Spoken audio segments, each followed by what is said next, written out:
নমস্কার বন্ধুরা, slate Chak and টকে তোমাদের সবাইকে স্বাগত।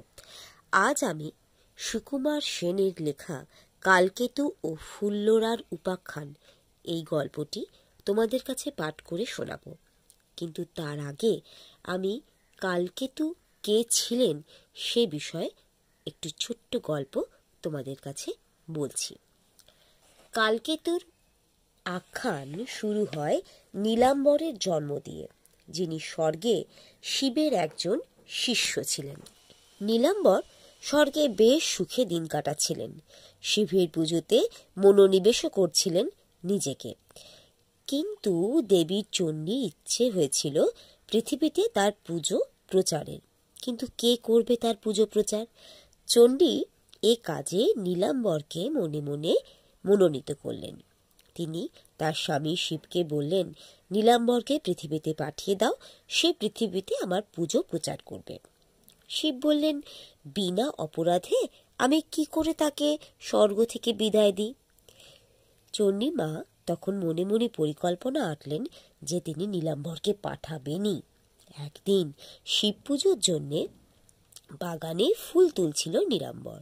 মা চণ্ডী সেখানে গেলেন এবং নিজেকে একটি বিষাক্ত কীটে রূপান্তরিত করলেন এবং নীলাম্বরের তোলা ফুলে গোপনে লুকিয়ে রইলেন।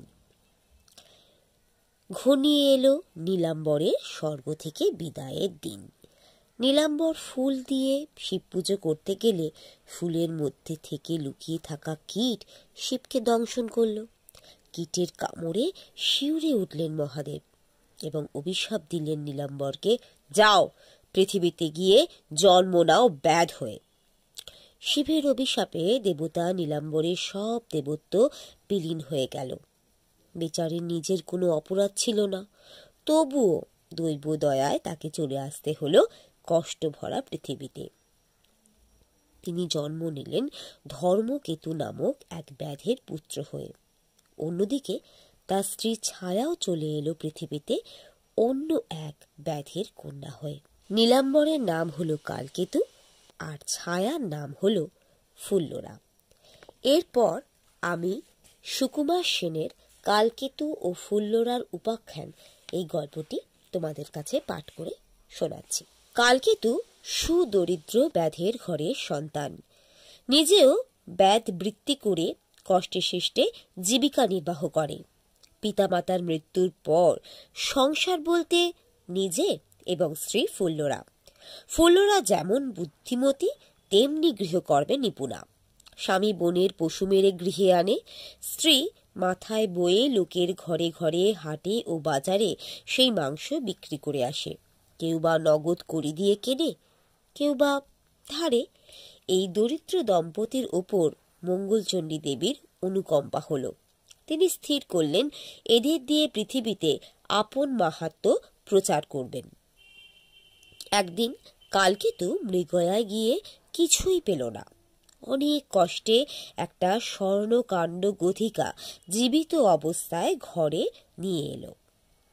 ফুল্লরাকে ঘরে না দেখে দাওয়ার খুঁটিতে গো সাপটিকে বেঁধে সে স্ত্রীকে খুঁজতে বের হল।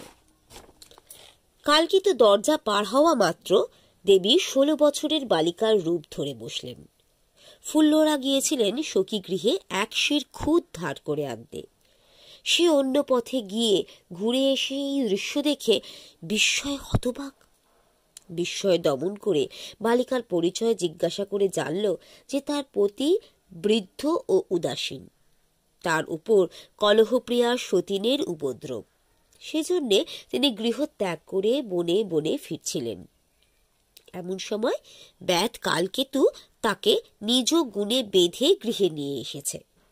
শুনে ফুল্লরার বিস্ময় ঘুচে হতাশায় সঞ্চার হলো। সে দেবীকে অনেক বোঝাতে চেষ্টা করল যে স্বামী যতই দুর্বৃত্ত, গৃহ যতই অশান্তিপূর্ণ হোক না কেন, স্বামী স্ত্রীর একমাত্র গতি। স্বামী পরিত্যাগিনী পত্নীর স্থান ইহলোকেও নেই, পরলোকেও নেই। শেষে নির্ঘাত উপদেশ দিল, সতীনী কোন্দল করে দ্বিগুণ বলি বেতারে, অভিমানে ঘর ছাড়ে কেনি। কোপে কইলে বিশ্বপান আপনি ত্যাজিবে প্রাণ, সতীনের কি বা হবে হানি। তরুণী তাতেও ভিজল না দেখে ফুল্লরা অন্য পথ দেখে। নিজের 12 মাসিয়া দুঃখের কথা দেবীকে বোঝাতে চেষ্টা করল যে তাদের গৃহে থাকলে তার দুর্গতির পরিসীমা থাকবে না। এত শুনেও দেবী চলে যাওয়ার ভাব দেখালেন না। তখন স্বামীর উপর ফুল্লরার দারুণ অভিমান হলো। সে স্বামীকে খুঁজে আনতে চলল। পথে দুজনের দেখা হলো। ফুল্লরার কথায় কালকেতু ভীষণ ধাঁধায় পড়ে গেল। এ বলে কি, সে তো কোনো সুন্দরী বালিকাকে গৃহে আনেনি। গৃহে ফিরে কালকেতুর চক্ষু কর্ণের বিবাদ মিটল। বিস্ময়ের ঘোর কাটল। সেও দেবীকে স্বামী গৃহে প্রত্যাবর্তন করতে নির্বন্ধ সহকারে অনুরোধ করতে লাগলো। এতক্ষণে দেবী স্বামী স্ত্রীর সাধুতার পরীক্ষায় সন্তুষ্ট হলেন। সীতার উদাহরণ দিয়ে কালকেতু বলল, তুমি ব্রাহ্মণ কন্যা, তোমাকে হীনজাতি আমি কি উপদেশ দেব? তবে ভেবে দেখো, পরনে বসন ভাতি অবলা জনের জাতি রক্ষা পায় অনেক যতনে। এত কথায় দেবী মৌন রয়েছেন দেখে কালকেতু ক্রুদ্ধ হয়ে তার প্রতি সরসন্ধান করল। দেবীর দৃষ্টিপাতে কালকেতুর হাত স্তব্ধ হয়ে গেল। শেষে দেবী আত্মপ্রকাশ করে ব্যাধ দম্পতিকে আশীর্বাদ করলেন এবং একটা মূল্যবান অঙ্গুরী উপহার দিলেন ও নিজের স্বরূপ দেখিয়ে তাদের পূজা গ্রহণ করলেন। অঙ্গুরী বিক্রি করে কালকেতু বহু অর্থ পেল। সেই অর্থে জঙ্গল কাটিয়া সে নতুন এক রাজ্য ও রাজধানীর পত্তন করল। নানা জাতির লোক এসে কালকেতুর রাজ্যে বসতি করল। সেই সঙ্গে এলো ধূর্ত প্রবঞ্চক ভাঁড়ু দত্ত। রাজার নিকট মিথ্যে পরিচয় দিয়ে পসরা জাঁকিয়ে ভাঁড়ু প্রজাদের ওপর অত্যাচার করতে আরম্ভ করল। কালকেতু সংবাদ পেয়ে ভাঁড়ুকে অপমান করে নিজের রাজ্য থেকে তাড়িয়ে দিল। কালকেতু প্রদত্ত অপমানের প্রতিশোধ নেওয়ার বাসনায় ভাঁড়ু কালকেতুর প্রতিবেশী রাজাকে উত্তেজিত করে কালকেতুর রাজ্য আক্রমণ করালো। কালকেতু বীরের মতো যুদ্ধ করে পরিশ্রান্ত হয়ে এক স্থানে লুকিয়ে রইল।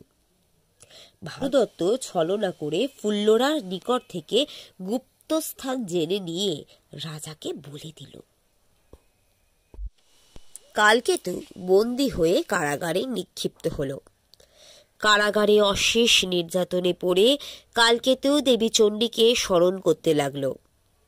দেবী রাজাকে স্বপ্ন দেখালেন। কালকেতুকে দেবীর বরপুত্র জেনে রাজা অবিলম্বে তাকে কারামুক্ত করলেন। কালকেতু নিজের রাজ্যে ফিরে গেল। বহুদিন রাজত্ব করে দেহত্যাগের পর কালকেতু স্বর্গ গমন করল।